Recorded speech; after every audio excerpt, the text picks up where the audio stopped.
Hi, everyone, and welcome to the 25th episode of the Resident Rulebreakers. My name is Kayla. And I'm Camille. That's right. After a year and a half of us recording these podcasts, even with the hiatus we took over the course, we've had 25 podcasts. I think it's a milestone for us. For a quarter of a century. Yeah. That's just crazy. Shit. You should have told me 7 weeks ago that it would be 18, because then we could have said that we turned adults. Right? Right. We would have officially, and then the 21st anniversary, we could have had beer or something, or champagne. This podcast for this week is a discussion podcast for episode 104, which is called Identity Crisis. It was written by Elizabeth Klaviter. And before we get into our discussion, there were two little things. Both Camille and I posted it in the Facebook group or whatever. But Camille posted this thing about Amy doing this summit August 5th through the 7th in the Facebook group. It's also on Amy's Twitter, so you can see it there. But it's from Health Rosetta, and the name of it's Medical Drama as a System Change Driver. So she's going to be talking about how she uses the platform of the resident as a driver to change the medical system, which I think is pretty awesome. So there's that. I feel that all medical dramas should have that goal in mind, because a lot of people use medical dramas as sort of like a learning tool, I guess. How to advocate for themselves, what to do, etc. So I feel like all medical dramas should have that platform in mind. Yep. It's also on our Twitter account, so you can go to our Twitter and look up at Resident Podcast, and it's also retweeted from Amy's account on there. The other thing I posted for this week, there was another talk that was going to take place from someone involved with the resident, and this time it's Dr. Daniela Lamas, who wrote the season 4 premiere. Danielle has been doing a lot of press and stuff, so you've probably seen her on CNN. She writes articles for the New York Times and stuff like that. She's a doctor at Brigham Women, and she's going to be talking to another doctor, Michelle Harper, and she's an ER doctor. I didn't find the hospital she works at, but she's an ER doctor. She wrote a book about being a woman in a male-driven system. Essentially, they're going to be talking about being doctors in this very male-dominated world. And so I think that's going to be cool. Girls rock the world. It's August 4th. So there's that. I just wanted to bring that up, but I did retweet it from Daniela's Twitter account, and it's also in the Facebook group. So check that out if you're interested in seeing the woman behind, some of the stuff that's going to be in our season premiere. And she's written other episodes as well. She's definitely a hero. Yeah. No. Any doctor out there that is working so hard to save the patients or whatever, especially in this pandemic, and risking their own lives doing it, is our heroes. I mean, they're heroes any other day, but the heroes especially now. So shout out to the heroes out there. Yep. Because they haven't stopped. Not one bit. Nope. And so right into our episode discussion, which the first thing I want to mention, because it's pretty much like the reason why the episode has its title. The episode's titled Identity Crisis for a reason. And it's because Conrad gave a death notice to a family member to the wrong person. First of all, the actress who plays the nurse, Orange is the New Black fans might recognize her. Emily Althouse. Orange is the New Black. She played a character named Maureen. Yep. And so anyway, I felt so bad for her. I mean, it's like her first day at work. She gets overwhelmed with all these trauma patients or whatever. Guy walks in, says he fell on his head or something like that, skateboarding without a helmet. Precautionary tale, wear a damn helmet. Okay. I can promise you that I'm probably here right now because I wore a helmet during a bicycle wreck. Helmet saves lives, like masks. But yeah, I felt so bad for her because I mean, it was like her first day at work. She is overwhelmed with the patients or whatever. And in the way Conrad spoke to her after the patient died, like, I am so happy that Irving stepped in and was like, she will never forget this day. You know what I mean? And it was like, back the fuck off. You don't need to keep yelling at her about this mistake. You made similar. You know, you made your mistake too with Annabelle. So I get the whole thing where they need to learn or whatever, and so you have to be a hard ass, but give people some slack. But you know, this wouldn't have happened at all had the hospital not needed to do a budget cut. Had they had Nurse Hundley, this wouldn't have happened at all. Claire sort of blamed Conrad. But did they ever say how? Because Hundley said that whatever you did to get me to be rehired, thank you. So did they ever mention what Conrad did to get her rehired? They don't. They just say that he probably went to Belle, went to the board, went to Claire. He obviously said something to them that said, look, you had a guy die down here, and it's because our nurse can't triage properly. They obviously don't want someone dying because they have people who don't know what they're doing. True, but like, so where did they then find the money to rehire her?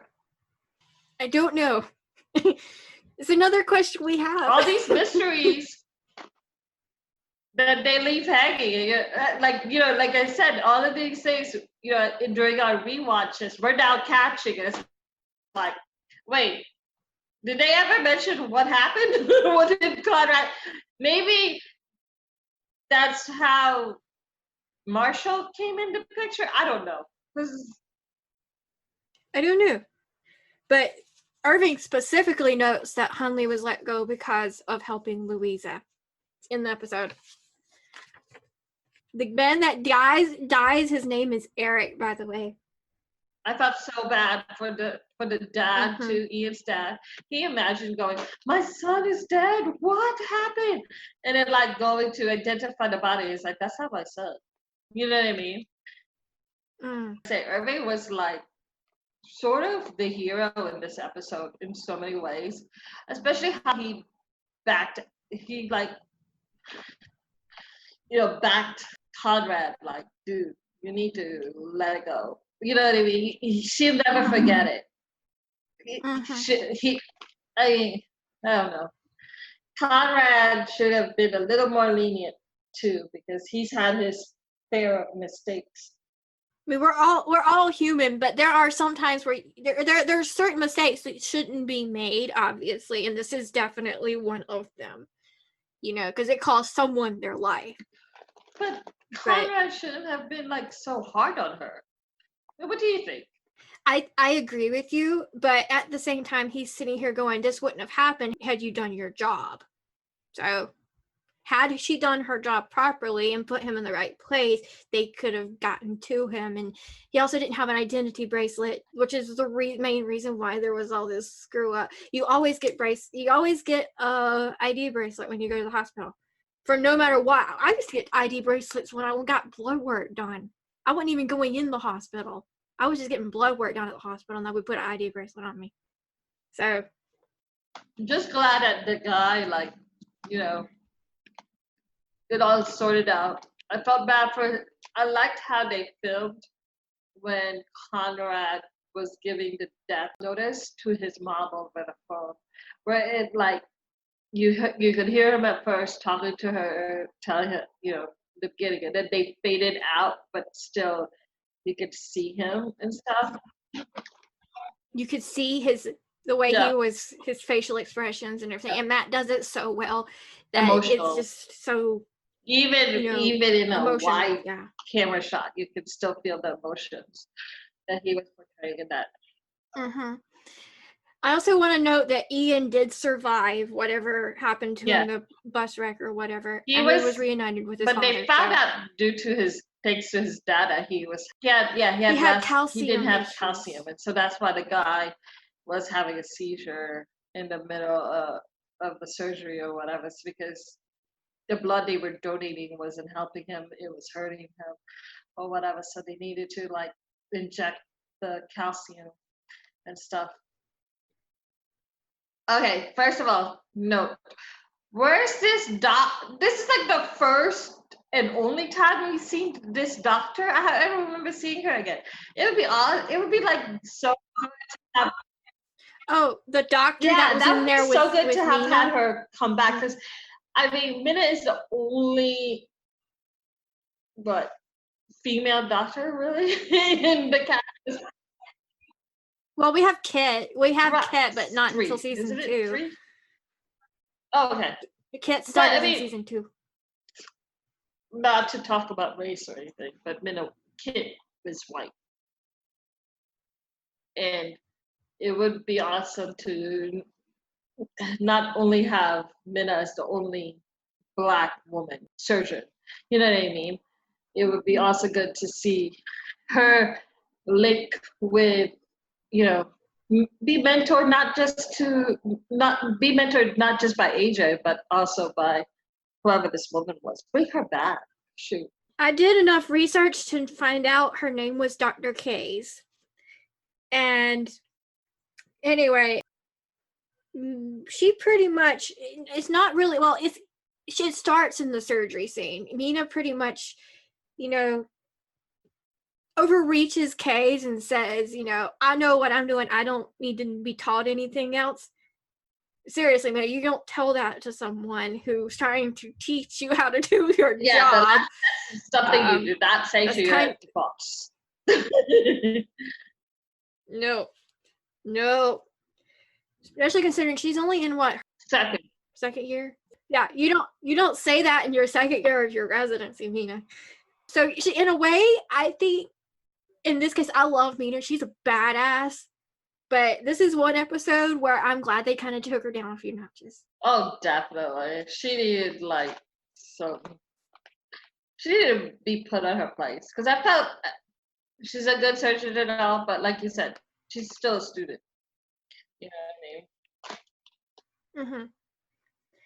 But Belle agreed with Dr. K's about pulling Mina and putting her on the bench. Even because Mina was trying to get back in to help with the surgery. And Belle's was like, no, you're not doing this. You need to learn. You need to learn your place. Yeah, because Mina was like, you need me in the surgery because you have better outcomes when I'm there. Belle was like, okay, that's why you need to be benched.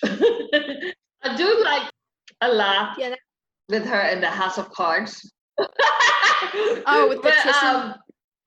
Conrad blew the house down. Conrad, bad boy. And if she used the machine to hold the scalpel or whatever and lift it up at him, and she was like, "You need to leave." I don't really know if she learned much from it, to be quite honest, because Mina's just Mina, and she's always gonna have this.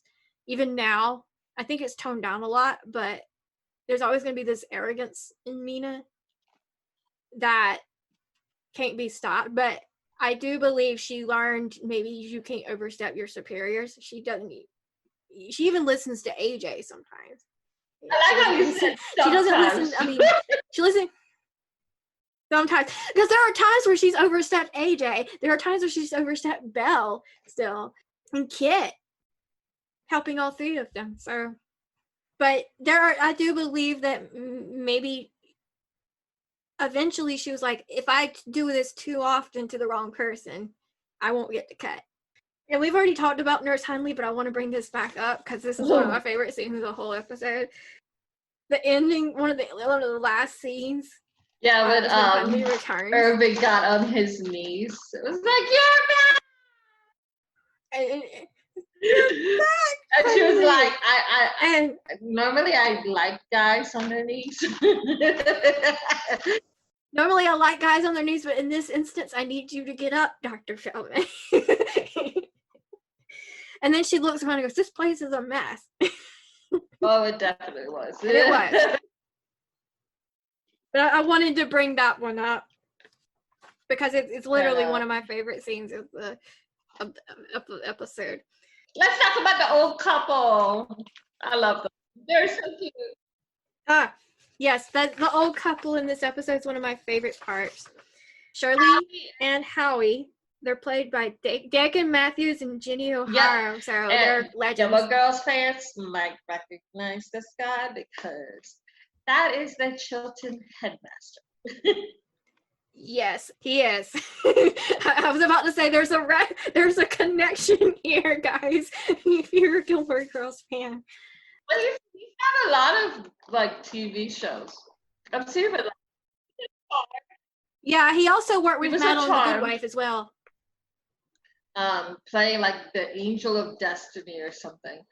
He also was, I remember watching Star Trek Voyager, and he did one episode there, and I was like, dude, that's the Chilton headmaster.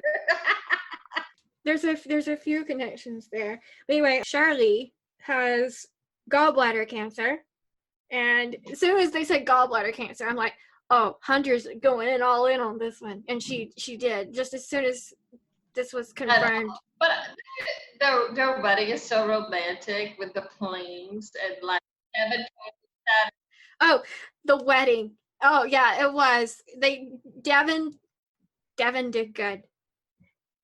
But they met at a model airplane convention or whatever. Anyway, they used the chapel in the hospital and decorated it for the wedding. And Irving officiated. By the way, if Irving can officiate weddings, then he needs to do the conic. Also, wedding. That'll keep it minimal amount of characters if they're going to have to film it during the pandemic. I would have liked to hear the airplane puns that he inserted in the, Because Irving wrote them. You gotta know. I would like to hear how it worked in the wedding ceremony. But yeah, it was really sweet. I always thought this particular plotline was probably one of the sweetest ones of the earlier episodes. They got married before she went into surgery with Belle. And of course, everyone's worried because it's Belle. This is still whole dad days. Yeah. But his benzos are working. So his hands aren't shaking. But because Devin's in the surgery with Hunter and Belle, and when they're done with the surgery, they take off their PPE, and Belle's like, if there was someone less experienced, they wouldn't have saved her life. And I'm like, wow. How braggy can you be, Belle? You sound as bad as Mina. I know surgeons are arrogant, but that was on the high side of that. But yeah, so Belle in this case saved Shirley's life, and you ended up getting rid of the cancer along with a little bit of radiation from Hunter. But they both admit they wouldn't have agreed to do it had Medicare not agreed. And that was the other thing. Devin spent 4 hours on the phone with Medicare trying to get that whole sequence is pretty much the most realistic scene ever. Because who here has not spent hours on the phone on hold with the damn insurance? And here's the thing, and I thought about this while I was writing my notes, mainly because like she's like in her 80s, right? I've witnessed this with my grandparents. They were talking about, oh, we'll just forgo treatment and go into palliative care and let her die because she's old. Well, guess what? Old people have a lot of life left in them if you just take care of them. I've seen this firsthand with multiple grandparents, okay? Don't just say, oh, they're old, they're useless. No. That's my rant of the day. It's just I hate the way old people are treated in the healthcare system. My grandmother lived till she was 97, and up until like maybe the last year and a half or 2 years of her life, she was very active. She lived, you know, she took care of a big house in the Philippines. She, you know, lived by herself mostly, except for like a couple of maids or whatever. But, you know, she was active in the community. People would see her, or whatever's walking around the town buy groceries in the Philippines. And she was like 95 until she died at 97. So, you know, that 80 years old is not old. Early. Like, No, and see, I've witnessed all but one of my grandparents lived into their 90s, okay? So I've witnessed this exact thing. My grandmother, she was running the election commission for the county I live in at 90. She was getting people to vote at 90. going door to door, be So like, hi, I'm just saying, you're so-and-so. yeah. Oh my Yeah. God. I wish I want to be like that active when I get 90 years old. She was driving up until like a couple years before she died. So I just wanted to bring that up, that you can do a lot up into these older years. So don't write people off like the healthcare system does. It makes me so mad how they treat old people. Oh, they're gonna die. No, these people have life in them. So cherish it. Give it a try. Give it a chance, especially if the patient wants it. Don't like write them off. Because a lot of times, I mean, from what I understand, the attitude the patient has some kind of effect on whether or not they will have good outcomes or bad outcomes. You know what I mean? So if the patient is like, look, I want to live, even if like you think that there's a higher risk because of their age or whatever, that positive energy, that positive thinking leads to a greater chance of them surviving than if they were like, oh, maybe it's okay to die or whatever. You know what I mean? That's just kind of, I really love the storyline, but it made that particular rant pop up because I witnessed it firsthand. So the next thing is Lily and Hunter and Nick. As we said last week, Nick's brutally suspicious of Hunter because she can't find Lily's chart.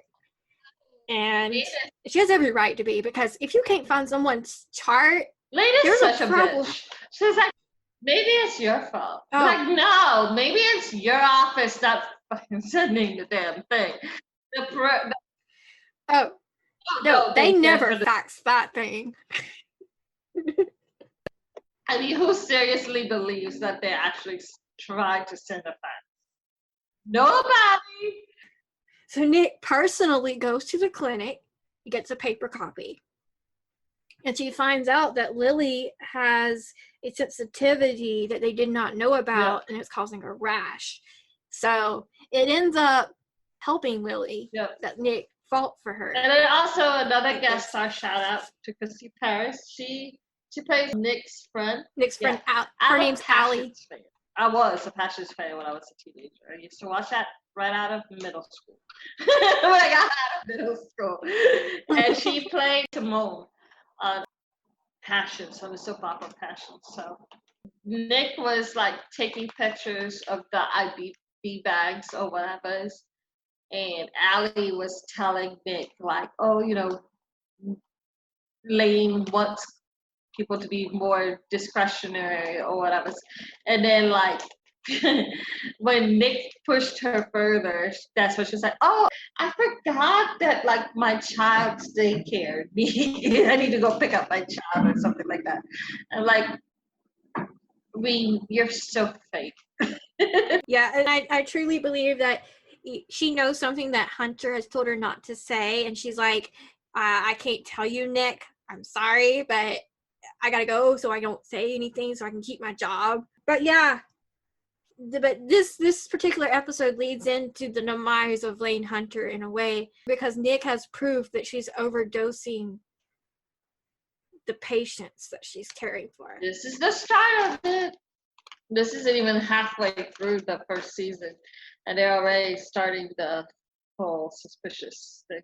And we've kind of already mentioned Belle's hand isn't shaking in this episode because he's on drugs. But he sinks a golf shot in the early parts of the episode and gets $1,000 from his friend because he sunk a golf shot. So he's betting on golf too, guys.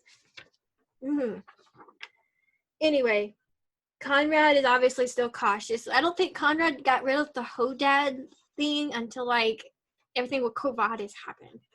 It took a while. I think a lot of our fans still think Hodad. I don't believe. No, I don't. To be honest with you, I still do. I still did at least, because when the whole his energy pill was going on. Oh, the energy pill, yeah.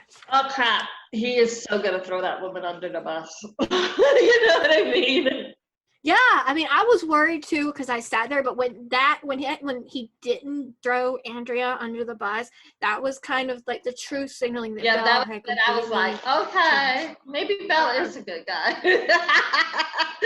Because season 1 and season 2, Belle would have thrown Andrea under the bus. You know what I mean? I mean, look what he did. Yeah, totally. He totally would have thrown her under the bus. And then I think the last topic I have on my list is Devin and Priya. There's a bedroom scene at the very end of the episode of Devin and Priya, which, by the way, I can't watch these scenes the way I used to. Like, when this first aired, I was like, oh, this is so cute. Now it's like, because of what? I didn't even put that on my notes, so that should tell you. But I was like, because someone's going to go, didn't Devin have something? But anyways, Priya mentioned she's working on a story about contaminated water. That's pretty much all I had. It was very short. So, but no, these scenes do not hit the same way that they used to. Not now that we've seen Devin go through with the fact that he cheated on Priya with Julian, and then everything that happened with Julian, and then what happened with the princess. Yeah. It just doesn't hit the same way anymore. Our wrap up topics for this particular podcast, our Patreon account. To help continue keeping the podcast growing, we need you to help us. You can just donate $1 or send $1 a month, and we'll be fine with that, because because the more people who donate $1 a month, the more money we have going back into the podcast.